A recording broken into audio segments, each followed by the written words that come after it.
esta entidad a defender la idea de España y nuestro derecho a seguir siendo españoles. Y la actividad que al servicio de estos principios está desarrollando es verdaderamente admirable. Las circunstancias que estamos viviendo, en la incertidumbre agobiante del destino de la nación, hacen necesaria una entidad de esta naturaleza, cuya actualidad aparece así abrumadoramente imprescindible. Trataré de exponer brevemente los datos fundamentales de la realidad en que nos hallamos. El presidente del gobierno, el socialista Rodríguez Zapatero, es hombre que, debajo de una apariencia amable, tolerante, conciliadora, típicamente masónica, esconde un resentimiento feroz contra la España que hace 70 años ganó la guerra civil.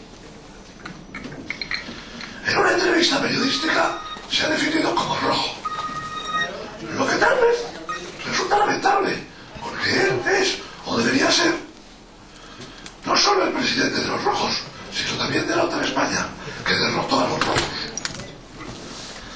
El caso es que ahora trata de ganar con instrumentos como el Congreso de los Diputados o el Boletín Oficial del Estado la guerra que sus antepasados ideológicos perdieron hace 70 años con las armas en el campo de batalla.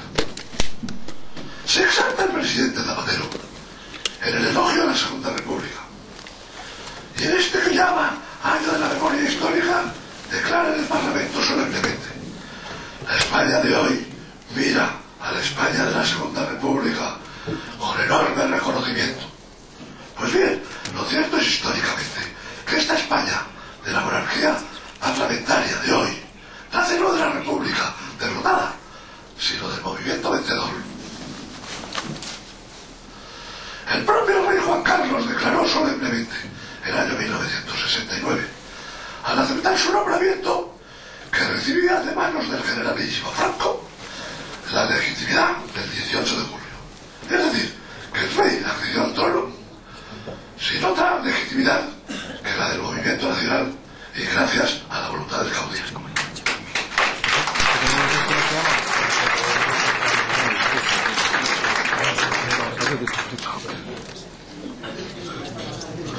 Y el caudillo, en su testamento político que escribió cuando ya se acababan sus días, pidió a los españoles que prestaran al nuevo rey la misma adhesión y apoyo que a él le había otorgado. Efectivamente, el monarca lleva más de 30 años disfrutando de la solidaridad que el pueblo le ha prestado, siguiendo la directriz del generalísimo. Con su proyecto de ley de la memoria histórica, vuelve a abrir el presidente Zapatero los odios y resentimientos que una cruel contienda civil como la nuestra lleva siempre consigo, cuando parecían ya definitivamente superados. Y se invierte el dinero público en abrir zanjas a lo largo de la nación en busca de restos de los pobres milicianos que en aquellos tiempos fueron ejecutados. Lo que a veces da lugar a hechos tan bochornosos como el que seguramente recordaréis del barranco de Órgiva, en Granada. Según una información sensacionalista del diario El País, allí había aparecido una fosa común donde estaban enterrados 5.000 republicanos asesinados. Era el paracuellos de aquel régimen. Y comparecieron ante la prensa los ancianos del lugar, narrando el horror de aquellas noches en que llegaban camiones cargados de prisioneros que eran fusilados y luego arrojados al hoyo. De pronto se hizo el silencio sobre el tenebroso hallazgo del que no se volvió a hablar. ¿Qué había ocurrido? Pues que una comisión de forenses acudió a examinar el lugar y dictaminó que aquello era un osario de perros y cabras en el que no había un solo hueso humano. Bueno, entre tanto el presidente Zapatero desarrolla con ETA, la banda terrorista del separatismo vasco, el llamado proceso de paz. Son unas negociaciones